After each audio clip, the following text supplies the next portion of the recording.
آپ کا سوالات کا سلسلہ ہے۔ میرا خیال ہے ایک مائک اپنے پاس رکھ لیجئے، آپ سوال پڑھیے، میں یہاں سے جواب دوں گا انشاءاللہ۔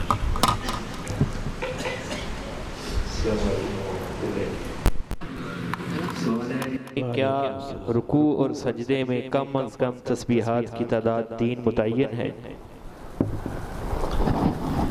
متعین نہیں ہے۔ اگر کوئی دعا لمبی ہے تو آپ ایک دفعہ بھی پڑھ سکتے ہیں۔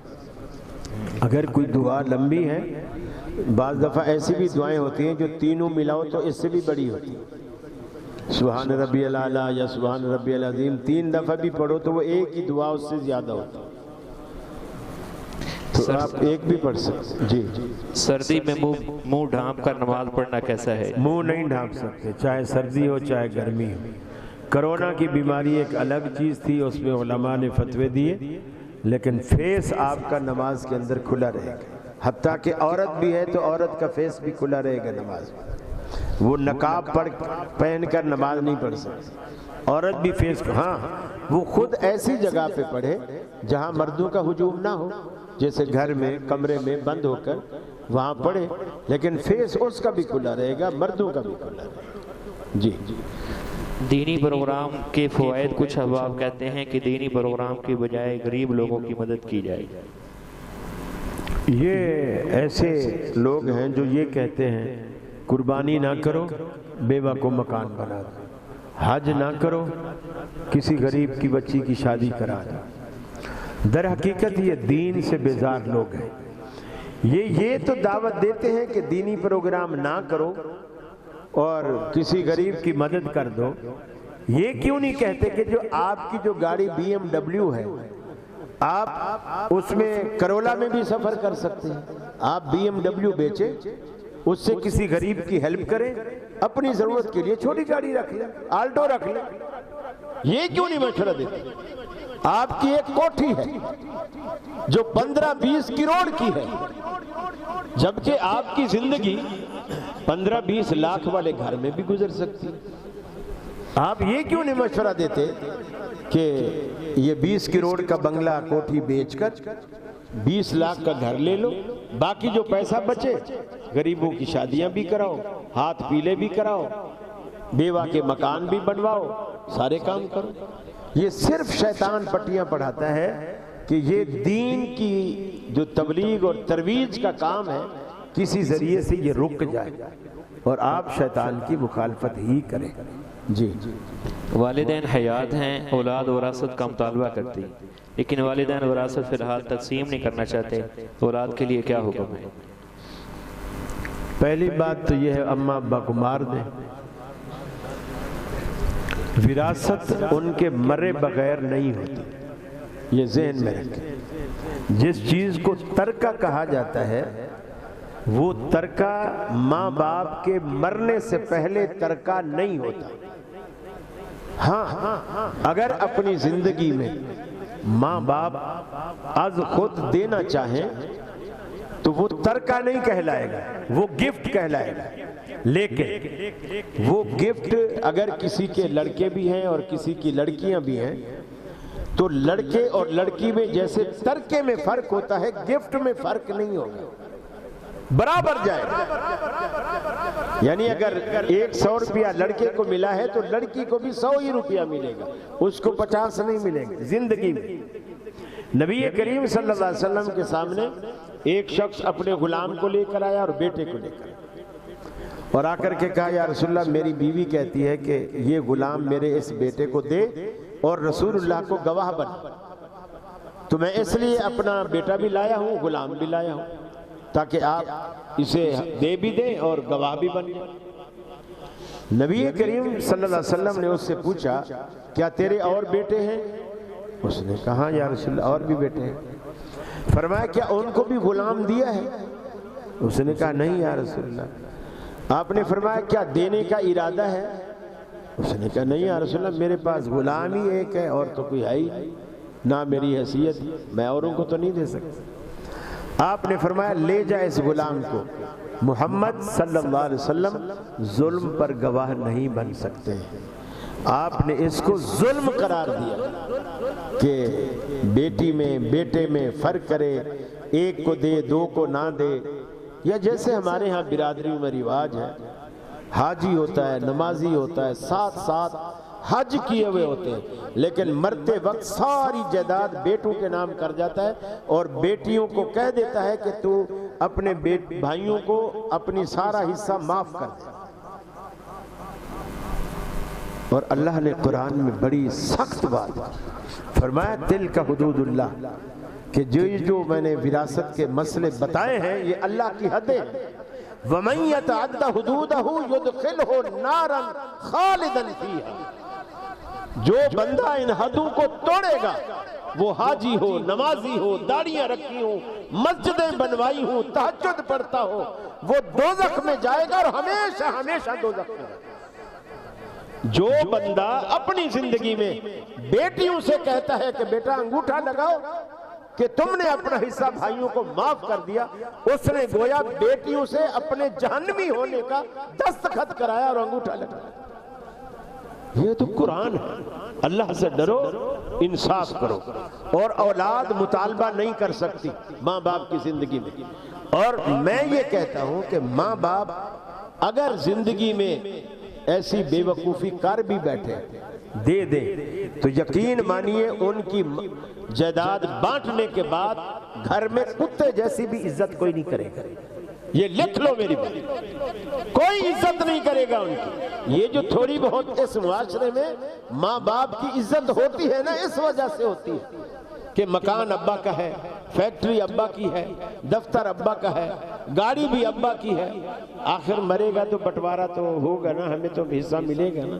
اور جب لے بیٹھتے ہیں اور آنے کی امید ہی نہیں ہوتی، پھر ماں باپ ان اولادوں پر بوجھ لگنا شروع ہو جاتا ہے۔ پھر وہ بڑا بھائی کہتا ہے کہ میں نے کچھ ٹھیکہ لے رکھا ہے، ایک ہفتہ ہو گیا، بوڑھی ماں بھی در پڑی ہوئی ہے، ابا بھی در پڑا ہوا، تم رکھو، کیا تم نے جائیداد کا حصہ نہیں لیا؟ اس وقت ماں باپ بوجھ بن جائے۔ اور عجیب ہمارے معاشرے کا حال ہے کہ دو میاں بیوی ہوتے ہیں، دو، وہ اپنے 8-10 بچوں کو پالتے ہیں، 8-10 بچوں کو دو میاں بیوی پالتے ہیں۔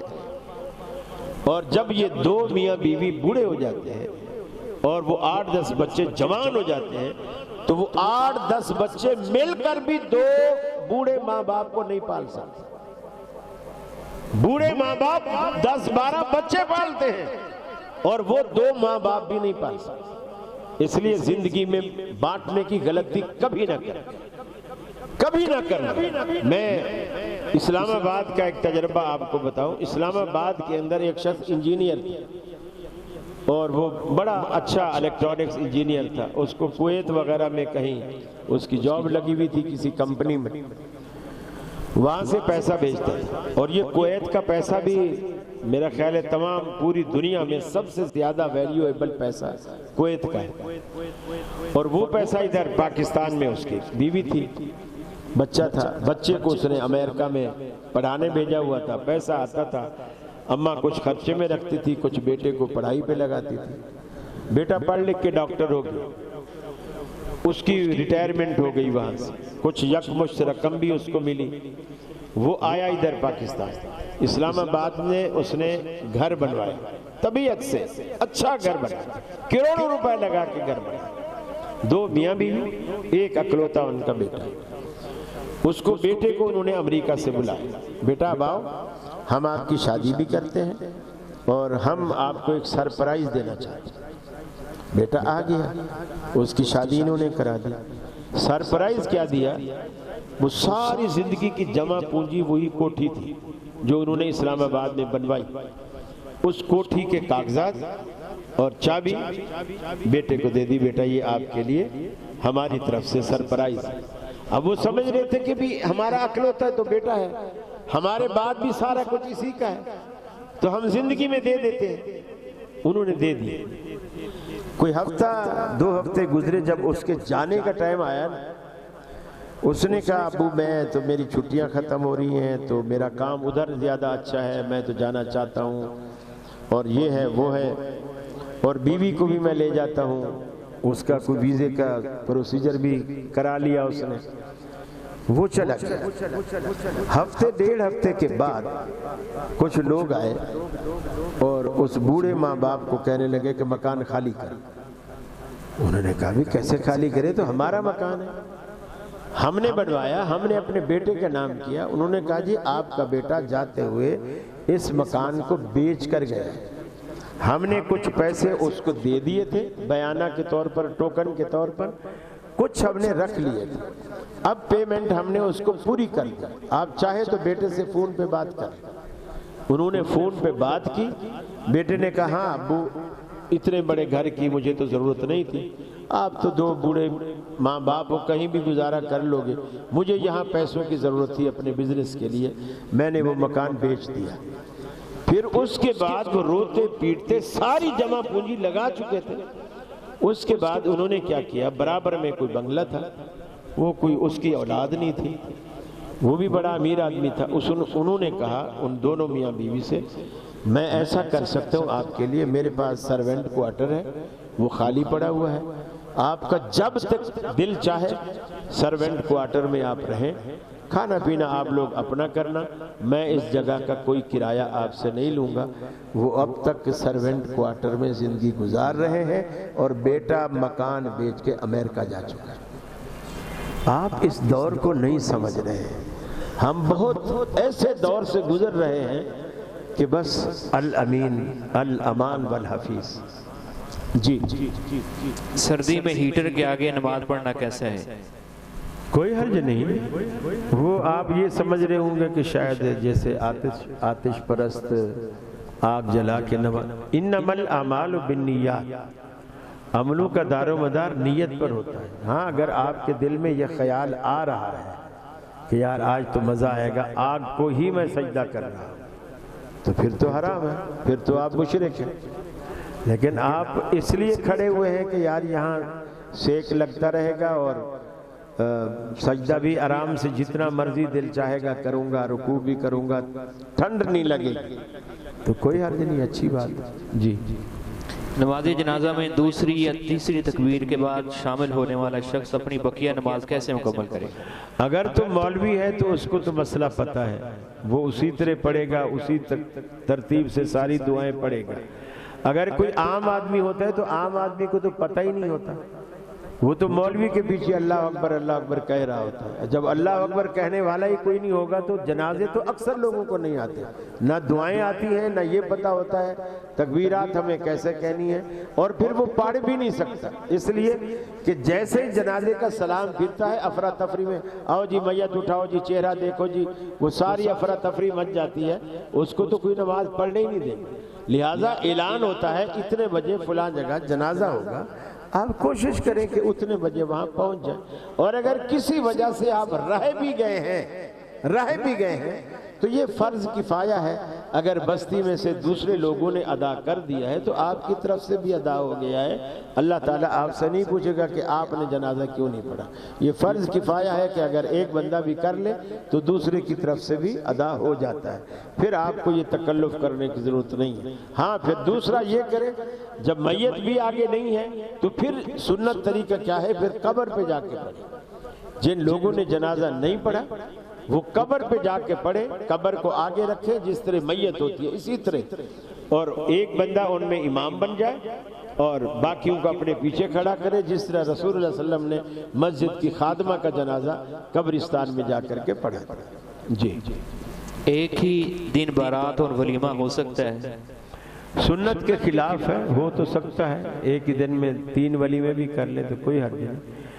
سنت یہ ہے کہ شب زفاف گزرے اور اس کے بعد ولیمے۔ دولہا کو خوشی بھی تبھی ہوگی نا جب اس نے شہد چکھا ہو، اگر شہد ہی نہ چکھا ہو تو کاہے کی خوشی؟ اس لیے سنت کے مطابق جو عمل ہے وہ زیادہ درست ہے۔ جی رکوع میں ملنے والے کی رکعت کے بارے میں کیا حکم ہے؟ نہیں ہوتی، مدرک رکوع رکعت میں نہیں ہے، ہاں اس کو ثواب مل جائے گا، چونکہ 2 چیزیں فرض ہیں جو چھوٹی ہیں، قیام بھی فرض ہے اور سورہ فاتحہ بھی فرض ہے۔ جو بندہ رکوع میں ملتا ہے اس سے قیام بھی چھوٹتا ہے، فاتحہ بھی چھوٹتی ہے۔ اور اللہ کے رسول امام بخاری رحمۃ اللہ علیہ جز رفع الیدین میں ایک روایت لائے ہیں، جس رکعت میں سورہ فاتحہ نہیں وہ رکعت ہی نہیں، تو لہٰذا وہ رکعت نہیں ہے۔ اس کی احناف البتہ ایسا کرتے ہیں، رکوع میں مل جائے، سعودی عرب والے بھی میرا خیال ہے کچھ ایسا کرتے ہیں، اور جو آج کل مدینہ یونیورسٹی سے پڑھ کے آ رہے ہیں وہ بھی اپنی سہولت کے لیے کہہ دیتے ہیں میاں ہو گئی، باقی نہیں ہوتی۔ فاتحہ بھی فرض ہے اور قیام بھی فرض ہے۔ جی عورت اگر موبائل پر تقریر سن رہی ہے تو تقریر کرنے والے کے چہرے کا چہرہ دیکھ سکتی ہے یا نہیں؟ راہ چلتے بھی تو آخر چہرے دیکھتی ہے نا، بھلے وہ پردے میں ہوتی ہے، مرد تو پردے میں نہیں ہوتے، وہ ان کا چہرہ بھی دیکھتی ہے، سبزی والے سے بھاؤ تاؤ کرتی ہے، کپڑے والے سے بھی بھاؤ تاؤ کرتی ہے، چہرہ دیکھتی ہے، بلکہ میاں حیران ہو رہا ہوتا ہے تو بڑا سستا لے آتی ہے، میں تو جب بھی جاتا ہوں میرے کو تو لوٹ لیتے ہیں، تیرے کو کیسے سستا دے دیتے ہیں۔ تو یہ اکثر اس حدیث سے شاید سوال پیدا ہوا کہ اللہ کے رسول گھر میں تشریف فرما تھے، ازواج مطہرات تھیں، حضرت عائشہ بھی تھیں، ام سلمہ بھی تھی رضی اللہ تعالیٰ عنہ، عبداللہ بن ام مکتوم رضی اللہ تعالیٰ عنہ یہ نابینا صحابی تھے، یہ آئے آپ صلی اللہ علیہ وسلم سے ملنے کے لیے، تو آپ نے گھر والیوں سے کہا اندر چلے جائیں۔ عبداللہ بن ام مکتوم بہت خوبصورت تھے، نابینا تھے مگر خوبصورت تھے، صرف آنکھوں کا عیب تھا، باقی حسن بس کمال کا تھا۔ آپ نے خواتین سے کہا اپنی ازواج سے کہ تم اندر چلی جاؤ کمرے میں، تو ازواج مطہرات نے کہا کہ یا رسول اللہ وہ تو اندھا ہے، یعنی وہ تو نہیں دیکھ سکتا، تو آپ نے فوراً فرمایا تم تو اندھی نہیں ہو، وہ اندھا ہے تم تو اندھی نہیں ہو۔ یہ یعنی آپ کی ایک غیرت، ظاہر بات ہے ہم آپ کی غیرت کو نہیں پہنچ سکتے، آپ کی ایک غیرت تھی، اس غیرت ایمانی میں آپ نے فرمایا کہ وہ اندھا ہے تم تو اندھی نہیں ہو۔ گویا اگر کوئی خوبصورت ہے تو کسی عورت کا دل بھی اس پہ آ سکتا ہے، ضروری نہیں کہ ہمیشہ مرد ہی فریفتہ ہو، عورت بھی فریفتہ ہو سکتی ہے، جیسے یوسف پر زلیخا کا دل آیا تھا، جیسے یوسف پر زلیخا کا دل آیا تھا، وہاں تو ڈورے یوسف نے نہیں ڈالے، زلیخا ڈال رہی ہے، تو اس لیے تالی جو دونوں ہاتھ سے بجتی ہے تو ایک ہاتھ جس کو بھی بچا سکتے ہو، جب آپ اس کو کھینچ لو گے تو تالی نہیں بجے گی، وہ کرنٹ پیدا نہیں ہے، اس اعتبار سے۔ باقی عورت پردے میں رہ کر اگر اس کی نظر کسی مرد کے چہرے پر، ہاں یہ ایک الگ بات ہے، وہ ٹک ٹکی باندھ کر اس کے نقش نین پر غور نہ کرتی رہے، کاش میرا میاں بھی ایسا چٹا ہوتا، یہ نہ سوچے تو پھر کوئی حل نہیں۔ جی ایک شخص فجر نماز پڑھ کے سو جاتا ہے اور پھر اٹھنے کے بعد اشراق کے نفل ادا کرتا ہے، کیا اس کا عمل درست ہے؟ کس کے نفل ادا کرتا ہے؟ اشراق کے۔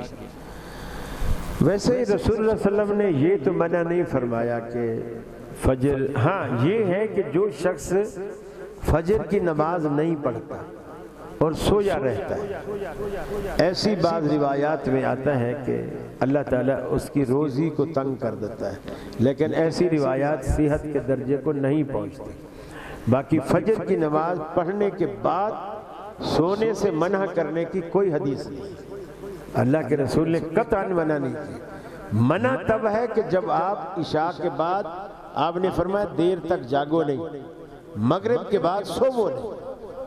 مغرب کے بعد اس لیے سونے سے منع کیا کہ اگر مغرب کے بعد کوئی سوئے گا تو لازماً عشاء جائے گا، اور اگر عشاء کے بعد دیر تک سوئے گا، جیسے آپ کی کانفرنسیں ہوتی ہیں 2 بجے 2:30 بجے جان چھوٹتی ہے، پھر ظاہر بات ہے جو 2:30 بجے 3 بجے جا کر سوئے گا وہ 5 بجے تو نماز کے لیے نہیں اٹھے گا، اس لیے فرمایا عشاء کے بعد جاگو نہیں اور مغرب کے بعد سوو نہیں، تاکہ فجر کی نماز نہ رہ جائے۔ اگر آپ فجر کی نماز ٹائم پہ پڑھ لیتے ہیں پھر آپ آزاد ہیں، کوئی حرج نہیں۔ جی جنت میں مومن کی زندگی کیسی ہوگی، مختصر بتا دیں۔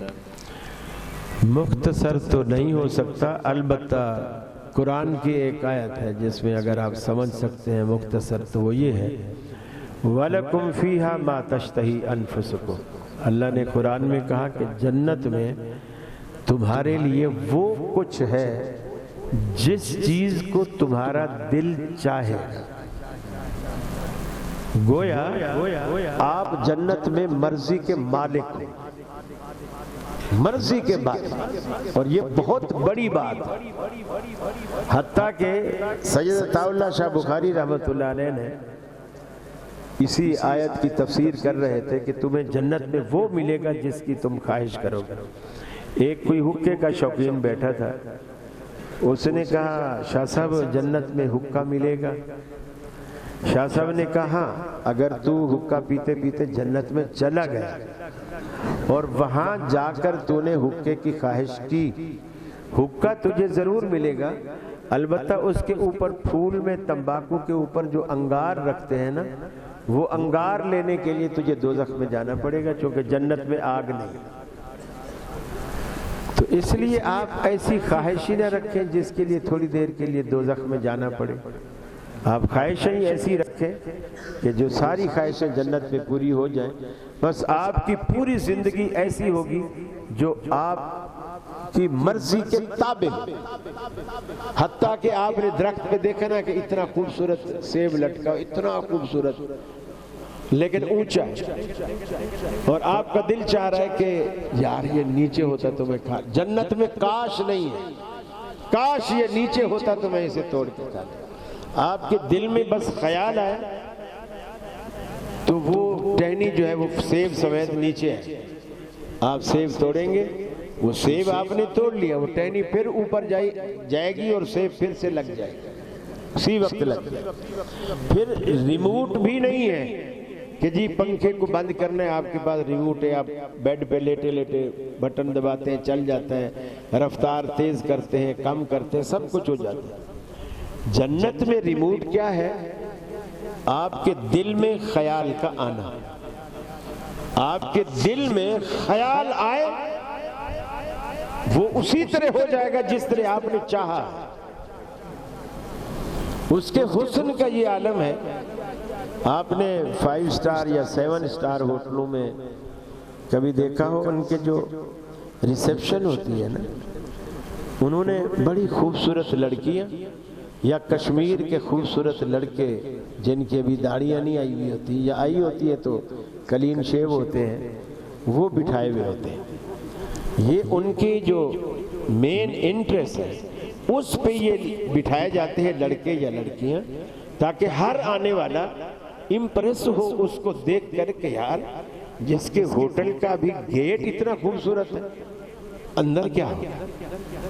اللہ تعالیٰ نے جنت کے اندر جو جنت کے نوکر ہے نا، نوکر جسے غلمان کہا جاتا ہے، غلمان نوکر جو آپ کے لیے کوئی پانی کا گلاس لا رہا ہے، کوئی فلاں کام کر کے لا رہا ہے، بس جنت میں دوڑے پھریں گے، بھاگے پھریں گے. اللہ کہتا ہے یہ نوکر چاکر آپ کے غلمان جب جنت میں بھاگیں گے نا، تمہیں ایسے لگے گا کہ انہم لؤلؤ منثورا، جیسے موتیوں کی کوئی مالا ٹوٹی ہو اور موتی سارے جنت میں بکھر گئے. جس جنت کے نوکر اس کی تشبیہ ان کو قرآن موتیوں سے دیتا ہے تو جنت کے مالکوں کا کیا عالم ہوگا. جزاکم اللہ. جی کیا فوتگی والے گھر میں تیسرے دن کھانے کا یا کسی بھی قسم کا پروگرام کروانا کیسا ہے؟ یہ ہمارے معاشرے میں رواج ہے. کھانے کا پروگرام بھی ناجائز ہے جسے کل کہتے ہیں، اور طرح سے پروگرام کرانا بھی بدعت. مطلب تو وہی ہے کہ تیسرے دن لوگوں کا اکٹھا. کیوں؟ پہلے دن بھی شریعت آپ پر پابندی نہیں لگاتی. یہ ہمارا رواج ہے کہ شامیانے لگا کے دریاں بچھا کے 3 دن تک اس کا بیٹا دکان پہ نہیں جائے گا، یہیں بیٹھا رہے گا. کسی حدیث میں نہیں. اگر آپ پہلے دن بھی، آج والد فوت ہوا ہے، آپ نے صبح تدفین کی 9 بجے اور 10 بجے 11 بجے آپ دکان پہ چلے گئے، کوئی حرج نہیں. لیکن معاشرہ ہمارا اتنا ظالم ہے کہ ہمیں جینے ہی نہیں دیتا. شریعت نے یہ ضرور کہا ہے کہ آپ غم کا اظہار کرنا چاہتے ہیں تو 3 دن سے زیادہ نہیں کر سکتے. 3 دن تک ہے اظہار غم. لیکن یہ نہیں ہے کہ 3 دن آپ نے لازمی رونا دھونا رکھنا ہے، چولہے بند رکھنے ہیں، 4 پہیاں الٹی رکھنی ہے، دریاں باہر بچھانی ہیں، یہ کہیں شریعت میں نہیں، یہ ہمارا رواج۔ ایک تو ان بیچاروں کا بندہ مر گیا، اور دوسرا آپ جو وہ چھوڑی بہت جمع پونجی چھوڑ گیا، آپ وہاں بیٹھ کر روزانہ قورمے بریانیاں اڑا کے ان کا مال بھی ختم کر، بے رحم معاشرہ ہے، ظالم معاشرہ۔ جی ایک بیوہ عورت ہے، اس نے اپنی بیٹی کی شادی کی۔ اچھا، یہ سوالوں کی کوئی حد بھی ہے؟ کافی سارے ہیں۔ نہیں مطلب ہے کہ مجھے ٹائم بتا دیں تاکہ جو زیادہ ضروری ہیں وہی کریں گے انشاءاللہ۔ ہاں، یا تو چھانٹی کرو، جو ضروری ہے وہ کرو۔ چھانٹی کر رہے ہیں۔ ایک بیوہ، یا پھر میں ہاں نا میں جواب دیتا جاؤں؟ مختصر دیتے جائیں، پھر اس سے تسلی نہیں ہوگی لوگوں۔ جی بولے بولے بولے۔ ایک بیوہ عورت ہے، اس نے اپنی بیٹی کی شادی کی، کچھ دیر کے بعد اپنی بیٹی کے سسر سے شادی کر لی اس عورت نے، کیا یہ جائز ہے؟ اس بیٹی کے بیٹی کے سسر سے، یعنی اس بیٹی کی والدہ نے۔ جس عورت سے کوئی شخص نکاح کرتا ہے نا، اس عورت کی بیٹی اس پر حرام، اور اگر کسی بیٹی سے وہ شخص نکاح کرتا ہے تو اس کی ماں اس پر حرام ہے، لیکن اس پر جس نے اس کی بیٹی سے شادی کی اس پر حرام ہے، دوسرے پر نہیں۔ یعنی اس کی اولاد اس سے بھی نہیں تھی، اس کا کوئی پہلا خاوند فوت ہو گیا تھا، اس سے اس کی اولاد تھی۔ ایک بندے نے اس کی اماں سے شادی کر لی، جو تھوڑا چھوٹا تھا اس نے اس کی بیٹی سے شادی کی۔ ٹھیک ہے، اللہ اللہ کرے، موجاں کرے۔ جی کیا لڑکیاں ڈاکٹر بن سکتی ہیں؟ ایک قاری صاحب نے اپنے بیان میں بتایا کہ لڑکیاں ڈاکٹر نہیں بن سکتی۔ لڑکیاں ڈاکٹر نہیں بنے گی تو پھر بے حیائی پھیلے گی، کیونکہ وہ لڑکیاں عورتوں کا علاج کون؟ دیکھیں بالکل صحیح ہے، لڑکیاں ڈاکٹر بن سکتی ہیں، کوئی ایسی بات نہیں ہے، اور بس یہ کرے کہ پردے کا خیال رکھیں، مردوں کے علاج نہ کریں، مردوں سے اختلاط نہ کریں۔ بس ہمارے ہاں جو سسٹم ہے، میرا خیال ہے پنجاب میں نے دیکھا ہے کچھ خواتین کے کالج الگ ہیں، خواتین کی یونیورسٹیاں بھی الگ ہیں۔ کراچی میں ایسا نہیں ہے، وہاں مخلوط کالجوں کا سسٹم ہے۔ ہاں کچھ کالج خواتین کے الگ ہیں لیکن یونیورسٹیاں الگ نہیں ہیں، مخلوط ہیں۔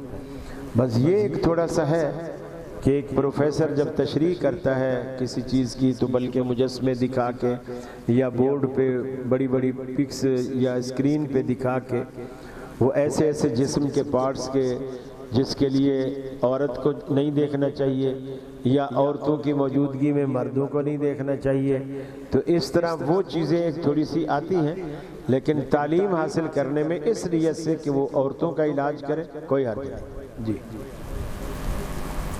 کوئی شرعی عذر مانے نہیں۔ جی کرسی پر بیٹھ کر فرض نماز ہو سکتی ہے؟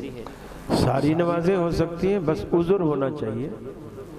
بیمار اگر ہو، بیمار کے لیے شریعت نے کوئی خاص طریقہ نہیں رکھا کہ کہاں بیٹھے، کیسے بیٹھے، کس طرح سجدہ کرے، کس طرح، اس لیے نہیں رکھا کہ ہر بندے کی بیماری کی نوعیت الگ ہوتی ہے۔ کسی کو کمر میں تکلیف ہے، کسی کو گھٹنے میں تکلیف ہے، کوئی اتحیات میں نہیں بیٹھ سکتا، کوئی جھک نہیں سکتا، کوئی کھڑا رہ سکتا ہے، کوئی گھٹنے کو فولڈ نہیں کر سکتا، کوئی سجدے میں نہیں جا سکتا، الگ الگ تکلیفیں۔ تو جس کو جیسے سہولت ملے وہ اس طرح ادا کرے۔ جی کیا نبی اکرم صلی اللہ علیہ وسلم قبر میں زندہ ہیں؟ درود شریف ان تک کیسے پہنچتا ہے؟ اگر حضور قبر میں زندہ ہیں تو مجھے بتائیے حضور صلی اللہ علیہ وسلم کے وجود کا یا آپ کی زندگی کا فائدہ منومن مٹی کے اندر نیچے ہے یا باہر ہے؟ باہر ہے۔ باہر۔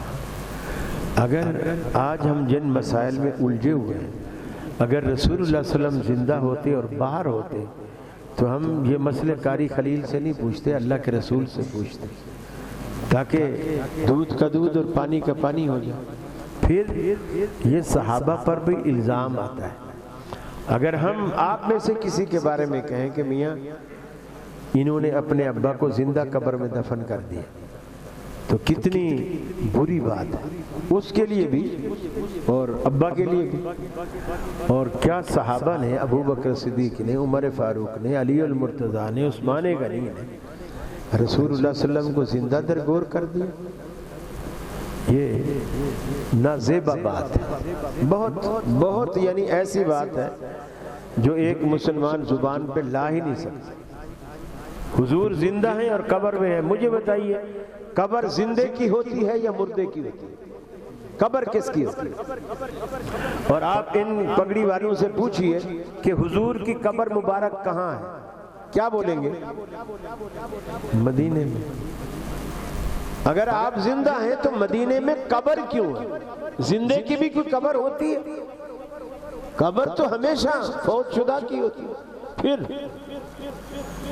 آپ جب دنیا سے چلے گئے، اگر آپ زندہ تھے تو آپ کے پیچھے ابو بکر کیوں مصلی پہ کھڑے ہو کے نمازیں پڑھاتے رہے؟ کیا رسول اللہ کی موجودگی میں کسی صحابی کو حق ہے کہ وہ مصلی پہ کھڑا ہو کے نمازیں پڑھائے؟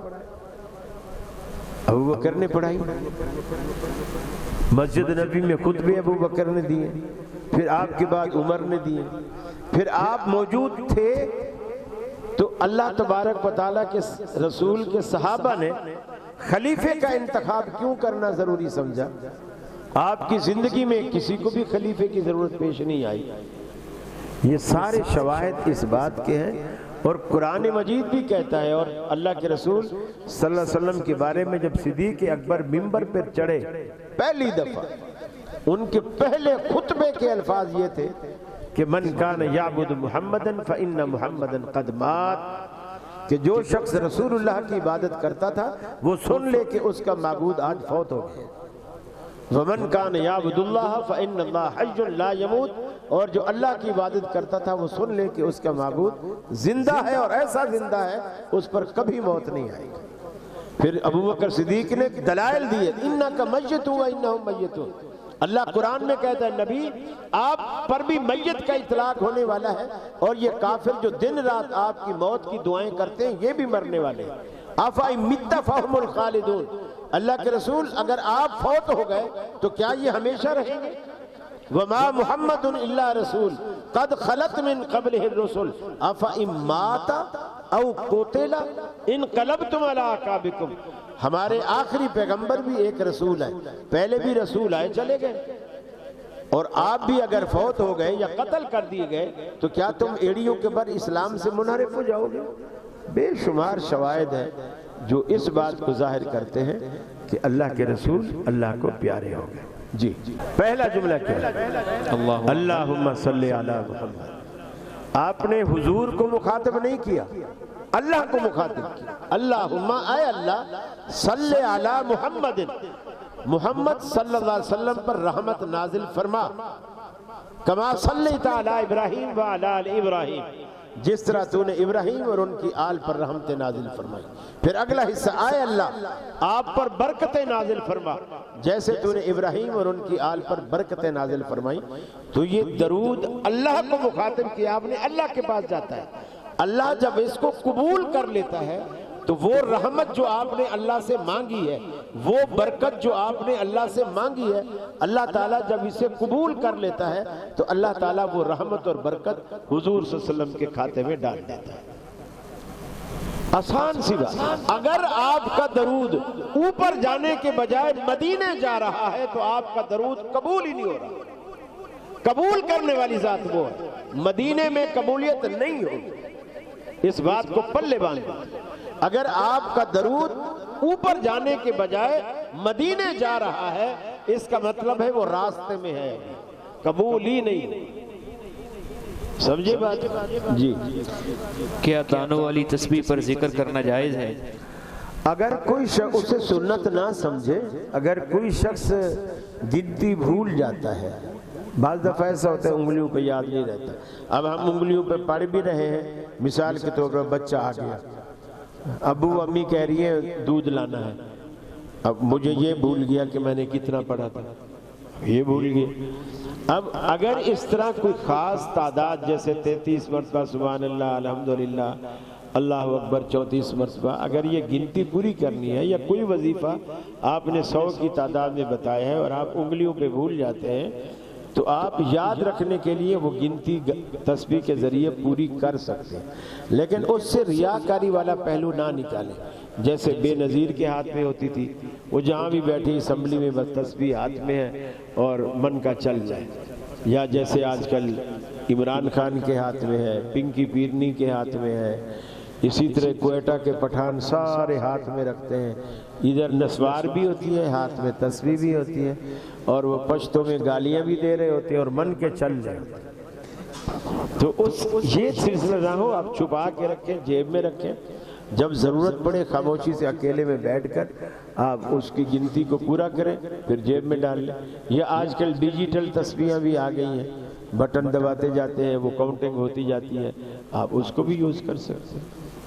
جی ایک بندے نے 27 لاکھ روپے لیا ہے، جس سے لیا ہے اس کو 50,000 روپے ماہانہ دے رہا ہے، کیا یہ سود ہے؟ حرام، بالکل حرام. یہ تو دینے والا جو ہے، جو اس نے 50 لاکھ دیا ہے، وہ سمجھو اپنے پیسے کا کرایہ لے رہا ہے ہر مہینے. سود اسی کا تو نام ہے.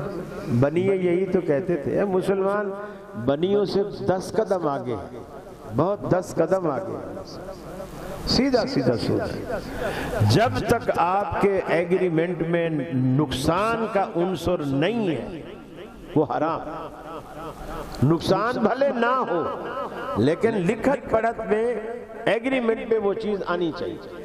اور جب بھی ایک انویسٹر ہے اور ایک ورکر ہے، اسے کہتے ہیں مضاربہ. اسلامی زبان میں اسے مضاربہ کہتے ہیں کہ ایک بندے کی محنت ہو اور ایک بندے کا پیسہ ہو. جب آپ پیسہ لگاتے ہیں تو جتنا بھی نقصان ہوگا پیسے کا وہ سارا انویسٹر کا ہوگا. محنت کش کا پیسے کا نقصان نہیں ہوگا.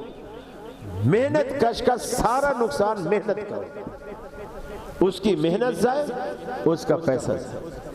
اگر یوں بھی ایگریمنٹ ہوا ہے نا کہ جو بھی نقصان ہوگا تمہارا ہمارا آدھا، یہ بھی حرام.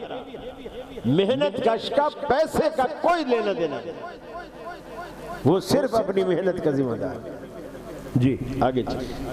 بچہ دیندار ہے، وہ محنت مزدوری نہیں کرتا، اس کے لیے کوئی دعا بتا دیں.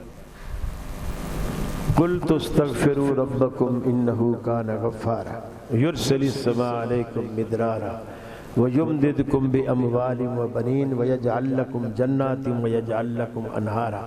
5 فائدے اللہ تعالیٰ نے استغفار کے بتائے ہیں. اس پہ مالی فائدہ بھی ہے، اولاد کا فائدہ بھی ہے، جنتوں کا فائدہ بھی ہے، باغات اور نہروں کا فائدہ بھی ہے، اور بخشش کا فائدہ بھی.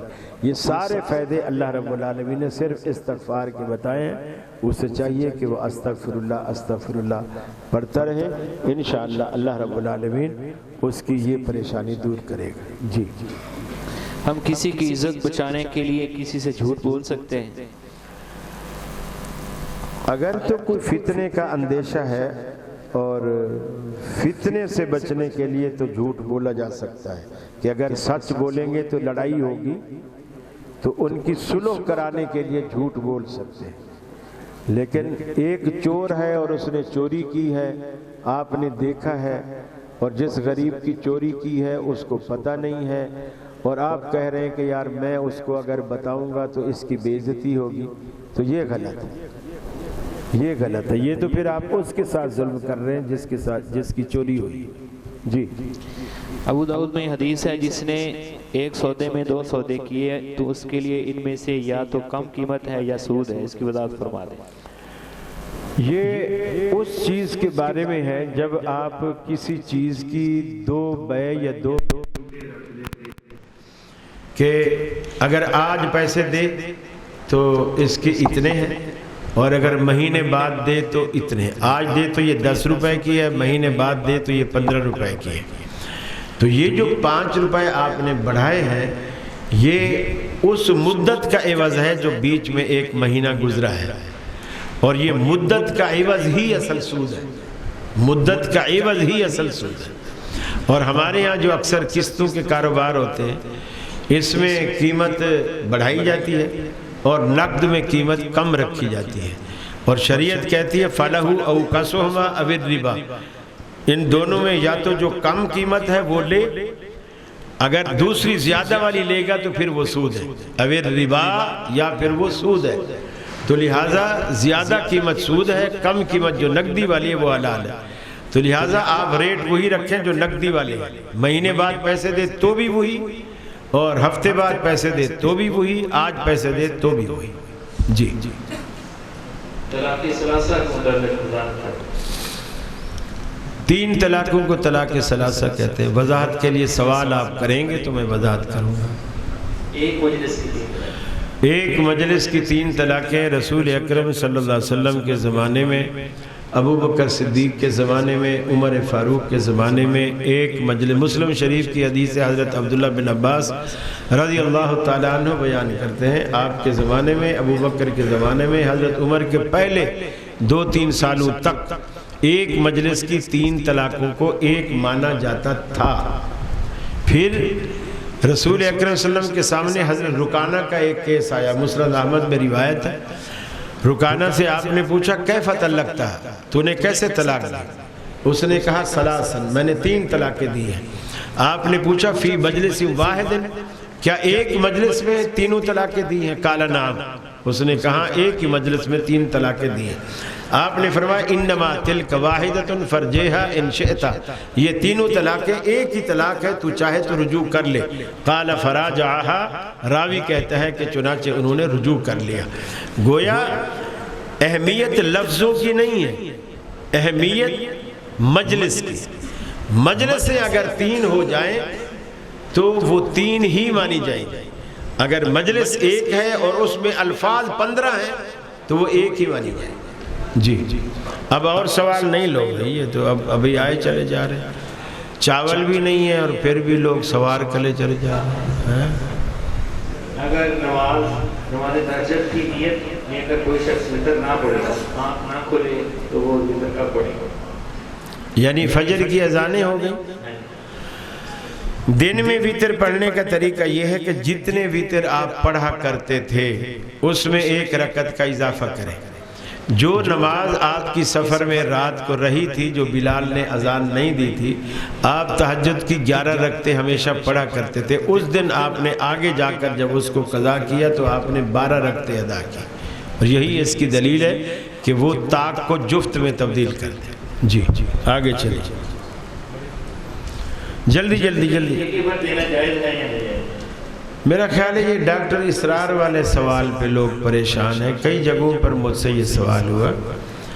ڈاکٹر اسرار صاحب کو یہ غلطی لگی ہے کہ جس میں آپ نے ٹھیکے پہ زمین دینے سے منع کیا ہے، عرب میں ایک رواج تھا، مالک کیا کرتے تھے کہ مالک کو پتہ ہوتا تھا کہ میری جو زمین ہے، مثلا یہ ایکڑ ہے، ایکڑ کا جو یہ حصہ ہے یہاں فصل زیادہ ہوتی ہے، اور جو یہ حصہ ہے تھوڑا سا شور والا ہے، کلر ہے یا سیم تھور ہے، یہاں فصل تھوڑی ناقص ہوتی ہے۔ تو وہ مالک کیا کرتا تھا، وہ بجائے پیسے طے کرنے کے اس سے کہتا تھا یہاں سے یہاں تک جو ادھر فصل ہوگی یہ میری ہوگی، ٹھیکے تو کر، زمین میں تجھے ٹھیکے پہ دیتا ہوں، زمین اگا، فصل تیار کر، لیکن یہاں سے یہاں تک جو آئے گی وہ میری ہوگی اور جو ادھر آئے گی وہ تیری ہوگی۔ شریعت نے اس سے منع کیا، آپ پوری زمین ٹھیکے پہ دو، مخصوص نہیں کرو کہ تمہیں یہ پتا ہو کہ اس کی زیادہ انکم ہوتی ہے وہ اپنے لیے مخصوص کر لو اور جس کی کم ہوتی ہے وہ اس مستاجر کو دے دو، نہیں، پوری زمین آپ ٹھیکے پہ دو، اس کے ساتھ پیسے طے کر، یا اگر فصل بھی طے کرتے ہو تو پھر پوری زمین سے طے کر۔ یعنی منع جو ہے کسی ایک حصے کو اپنے لیے مختص کرنا اور دوسرا حصہ مستاجر کو دینا، یہ منع ہے، اور اگر ٹوٹل زمین آپ دیتے ہیں تو کوئی منع نہیں۔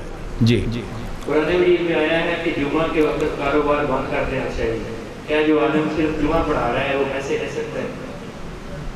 کاروبار بند کر دینا چاہیے جمعہ کے وقت، ہاں، تو جو عالم پیسے لے رہا ہے صرف جمعہ، تو یہ کاروبار کہاں کر رہا ہے؟ یہ کاروبار کہاں کر رہا ہے؟ مسجد میں؟ پیسے لے، دیکھیے اس بات کو سمجھیے، ہر بندہ اپنے وقت کی قیمت لینے کا حقدار ہے۔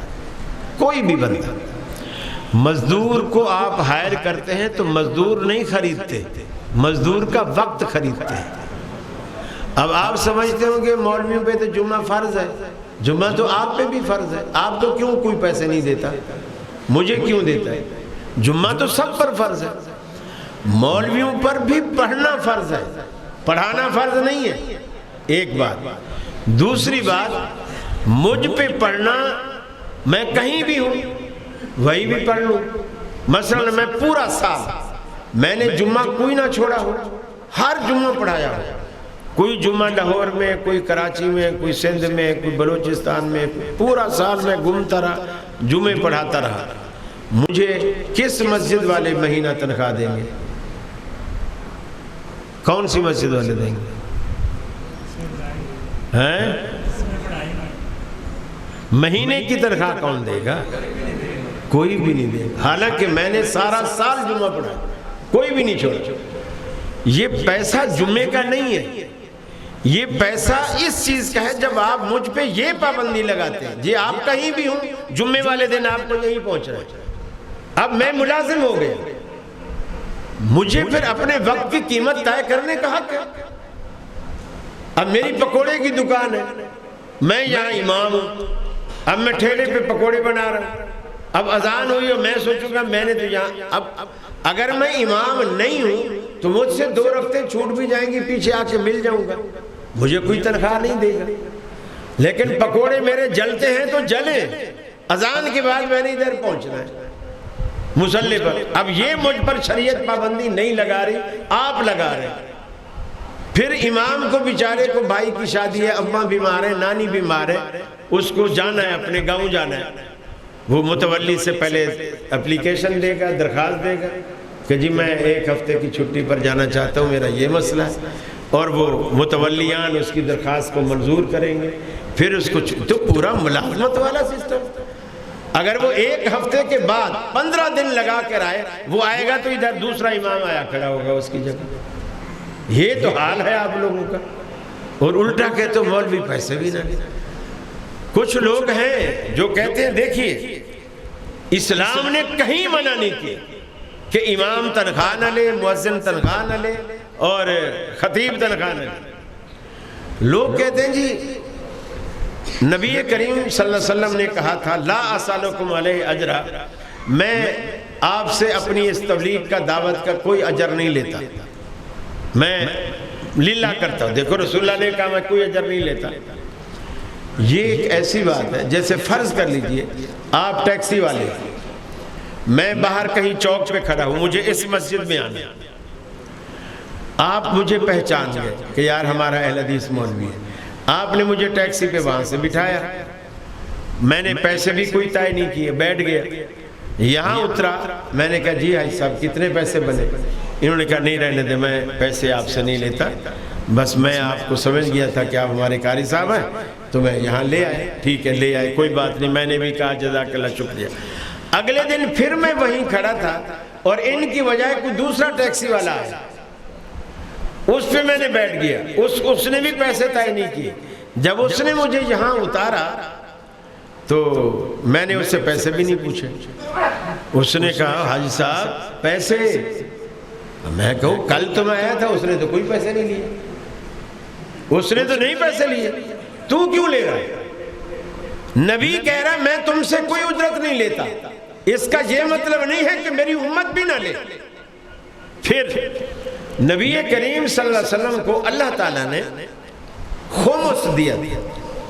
خمس جتنا بھی یہ جو جہاد کا مال آتا تھا، جو بھی اس کا سب سے پہلے 5واں حصہ نکالا جاتا ہے. 5واں حصہ اسے خمس کہتے ہیں. وہ صرف رسول اللہ کے لیے تھا. یہ کماڑی والے کراچی میں ہیں، توحیدی کہلاتے ہیں، ڈاکٹر مسعود عثمانی کے مرید ہیں، فوت ہو گئے. یہ مسئلہ اکثر وہی اٹھاتے ہیں. تو میں نے انہیں کہا کہ وہ رسول جو پیسے نہیں لیتا تھا، میں نے کہا پتہ ہے کیوں نہیں لیتا تھا؟ اللہ تعالیٰ پورے مال غنیمت سے خمس ان کو دیتا تھا. میں نے کہا تم مجھے صرف کماڑی کا خمس دو، میں کراچی کی ساری مسجدیں فری کرا دوں. صرف کماڑی کا، جہاں بحری جہاز آ کے رکتے ہیں اور پوری دنیا کا ایکسپورٹ امپورٹ کا سارا کاروبار وہیں سے ہوتا ہے، کماڑی سے، بحری راستے سے۔